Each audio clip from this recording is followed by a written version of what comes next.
An baaraɲɔgɔn Joliba TV jabaraniso min datuguli kuma yɛrɛ tun bɛ senna kabini novembre kalo tɛmɛlen Mali kunnafoniko o lakɔlɔsili cakɛdaba fɛ HAG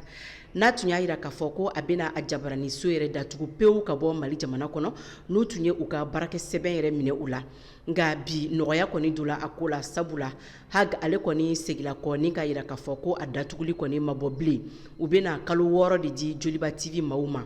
baara tɛna kɛ o kalo 6 kɔnɔna na nka ko ni kalo 6 kɔni tɛmɛna sa u bɛ tɛmɛ n'u ka baaraw ye wa ni waleya in yɛrɛ sɔnkɛla a ma ka sababu kɛ kunnafonidilaw yɛrɛ u ka wulikajɔ caman min yɛrɛ ɲɛmaaya tun bɛ Banjugu Dante bolo Mali kunnafonidilaw ka so o ɲɛmaaba k'o fara Joliba TV yɛrɛ ɲɛmaaw ka ŋaniya ɲumanya welewelekanw fɛnɛ kan o n'a ɲɔgɔnna caman